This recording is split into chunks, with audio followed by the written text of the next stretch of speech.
बिस्मिल्लाहिर्रहमानिर्रहीम। अस्सलामुअलैकुम नाज़रीन, आप ये जो तैयारी देख रहे हैं ये यखनी पुलाव बनाने के लिए है।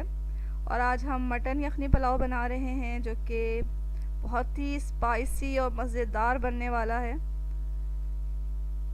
तो मटन यखनी पुलाव जो है वो हम बना रहे हैं, उसके लिए चीज़ें नोट कर लें। 1 किलो हमें बकरे का गोश्त चाहिए होगा। सौंफ लेंगे 2 टेबल स्पून, और साबुत धनिया भी हमें 2 टेबल स्पून ही चाहिए होगा। ज़ीरा इसमें 2 टेबल स्पून डालेंगे। एक मीडियम प्याज को लेकर काट लेना है। ये गरम मसाले हैं साबुत, जिसमें 5 छोटी इलायची, 5 लौंगे, 1 टीस्पून साबुत काली मिर्च, 2 बादियाँ के फूल, 2 बड़ी इलायची और 1 स्टिक दालचीनी का लिया है हमने। लहसुन अदरक का पेस्ट 2 टेबलस्पून जाएगा। इसे हल्का सा ही पीसना है, बहुत फाइन नहीं पीसना। और ये 5-6 हैं हरी मिर्चें ले लें। हस्बे ज़ायक़ा नमक डालेंगे।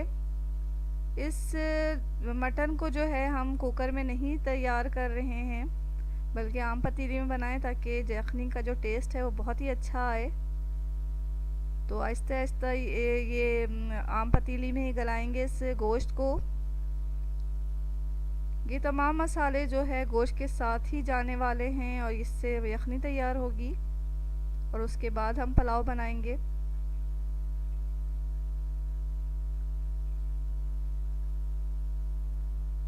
तो सबसे पहले एक पॉट ले लें, और ऐसा पॉट लें जिसका जो ढक्कन हो वो अच्छी तरह बंद हो जाए, यानी कि भाप वगैरह बाहर नहीं निकलना चाहिए। एक प्याले में एक सूती कपड़ा हम डाल लेंगे, क्योंकि जो साबुत गरम मसाला और सौंफ और धनिया हमने लिया है साबुत, उन सबको हम पोटली में डालकर इस कपड़े में डाल के पोटली बना लेंगे। और फिर इसे यखनी में डालेंगे और गोश्त के साथ ये यखनी बनाते हुए पकेगा। इन मसालों को हम डायरेक्ट गोश्त में इसलिए नहीं डालते क्योंकि अगर हम पोटली ना बनाएं और डायरेक्ट ही गोश्त में डाल दें तो गोश्त काला पड़ जाता है। तो यहाँ हमने बकरे के गोश्त को अच्छी तरह धो लिया, इसका पानी निकाल लिया और इसे पॉट में डाल दिया है। अब हम तमाम मसाले इसमें डाल रहे हैं, जिसमें सबसे पहले हमने प्याज डाला। प्याज को मोटा मोटा ही काट लेना है। हरी मिर्चें भी इसमें डाल देंगे, डंडियाँ निकालनी है हमने इसकी। और ये नमक दिया इसमें। नमक हम 2 टेबल स्पून डाल रहे हैं इसमें। पुलाव में अगर आप मज़ीद डालना चाहें तो डाल सकते हैं। ये लहसुन अदरक का पेस्ट है, जिसे हल्का ही सा पीसना है। ये पोटली हमने गरम मसाले और उसकी सौंफ और धनिया की डाल दी है इसमें। अब हम 2 लीटर पानी डालकर इसे गलने के लिए रखेंगे। तो 2 लीटर पानी डालने का मकसद ये है कि इसी पानी में गोश्त गल भी जाएगा और यखनी भी हमारी बच जाएगी, जो कि पुलाव पकाते वक्त इस्तेमाल होगी। पुलाव बनाते वक्त हमें तकरीबन 5.5 कप यखनी की ज़रूरत होगी। तो इसका लिड हम अच्छी तरह लगा के इसे मीडियम फ्लेम पर पकने के लिए रख रहे हैं, और इतनी देर के लिए हम पुलाव की तैयारी कर रहे हैं। तो पुलाव बनाने के लिए हमें कुछ चीज़ों की ज़रूरत होगी। चावलों को हमने पहले से ही भिगो लिया है, 20 मिनट पहले ही भिगो दें चावल को। और चावल हमने यहाँ बासमती राइस लिया है।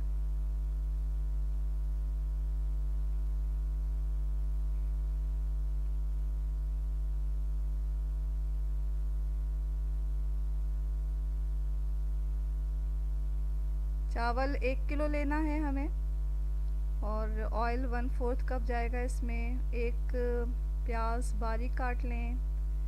ये हरी मिर्चों को पीस लिया है, 1 टेबल स्पून लेना है हमें। 2 टमाटर को चॉप कर लिया है। आधा कप दही चाहिए होगा हमें। अगर नमक की ज़रूरत हो तो नमक डाल लेंगे। और ये लहसुन अदरक का पेस्ट है जो कि 2 टेबल स्पून जाएगा। और शाह ज़ीरा जो है वो भी 2 टेबल स्पून डालेंगे। तेज़ पत्ता भी डालेंगे इसमें, और 1 टीस्पून गरम मसाला भी जाएगा इसमें। तो यहाँ तकरीबन 30-35 मिनट हो गए हैं गोश्त को चढ़ाए हुए, और ये मीडियम फ्लेम पे पक रहा है। यहाँ गल चुका तो हमने गोश्त को अलग कर लिया है। तो गोश्त को निकाल लें।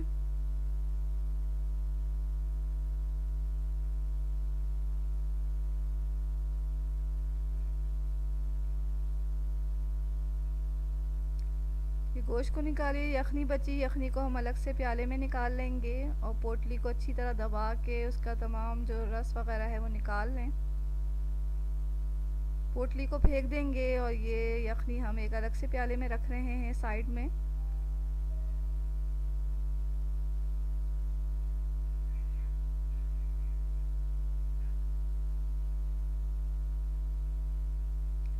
एक पॉट लें, उसे गैस पे रखें। यहाँ हम अब पुलाव बना रहे हैं, तो सबसे पहले हम तेल डाल देंगे। तो बहुत ज़्यादा तेल जो है पुलाव में अच्छा नहीं लगता, तो कम तेल के साथ ही पुलाव बनाएं तो अच्छा लगता है। यहाँ 1/4 कप हमने तेल लिया है। एक प्याज बारीक कटी हुई हमने इसमें डाल दी। अब प्याज को बहुत ज़्यादा हमें ब्राउन नहीं करना, हल्का सुनहरा करेंगे। उसके बाद हम ये गोश्त डाल देंगे बकरे का। ये गोश्त अच्छी तरह गल चुका है, लिहाजा ज़्यादा चमचा ना चलाएं इसमें, और थोड़ा ही हमें इसे पकाना है। तो गोश्त डालते ही हम लहसुन अदरक का पेस्ट डाल रहे हैं इसमें, और ये हरी मिर्चों का पेस्ट भी डाल दिया। अगर आप मिर्चें कम पसंद करते हैं तो साबुत हरी मिर्चें डाल दें, पेस्ट ना डालें। ये 2 टमाटर हमने काट लिए थे बारीक, इसे डाल दिया, और ये शाह ज़ीरा भी डाल दिया, तेज़ पत्ता भी डाल देंगे। अब इन तमाम चीज़ों को गोश्त के साथ मिलाते हुए थोड़ा भून लेंगे। फ्लेम को हमने मीडियम टू हाई रखा हुआ है, क्योंकि हमें ज़्यादा इसे नहीं पकाना, ज़्यादा भूनना नहीं है। कुछ ही देर भूनेंगे हम इससे, और इसमें फिर दही डाल देंगे। दही डाल के भी थोड़ा सा भून लेंगे।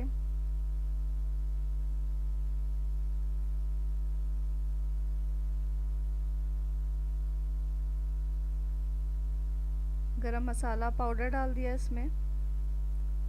अब जैसे ही दही का पानी खुश्क होता है तो हम इसमें यखनी डाल देंगे।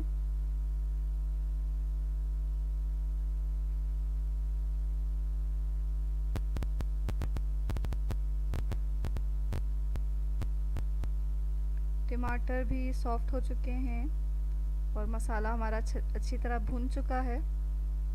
तो यहाँ हमने यखनी डाल दी इसमें। यखनी अगर 5.5 कप से कम है तो आप इसमें पानी, सादा पानी भी मिक्स कर सकते हैं। अब हम यखनी को बॉईल होने का इंतज़ार करेंगे। तो जैसे ही इसमें उबाल आता है तो ये चावल जो हमने भिगा के रखे हुए थे, पानी निकाल के इसमें डाल देंगे। यहाँ हमने फ्लेम को हाई पे कर दिया है, तो हाई फ्लेम पर लिड लगा के इसे पकाना है, और इतना पकाना है कि यखनी का जो ये यखनी है इसकी खुश्क हो जाए। तो जैसे ही चावल में से ये यखनी का पानी खुश्क हो जाएगा तो हम फ्लेम को बिल्कुल लो कर देंगे। तो हाई फ्लेम पर हम इसे पका रहे हैं।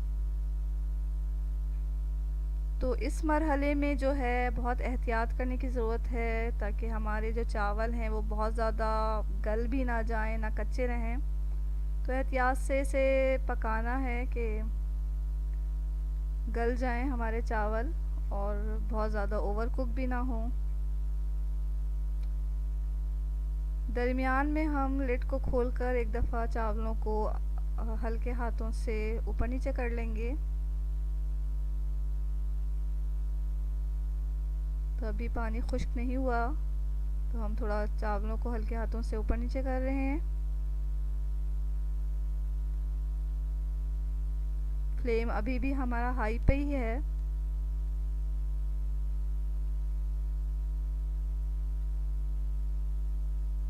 अब हम दोबारा से लिड लगाकर 2-3 मिनट इसे मज़ीद हाई फ्लेम पर पकाएंगे कि ये जो हल्का सा पानी नज़र आ रहा है वो खुश्क हो जाए, लेकिन नमी थोड़ी बरकरार रहेगी तो ही हम जो है फ्लेम को बिल्कुल लो पे कर देंगे और इसे दम देंगे।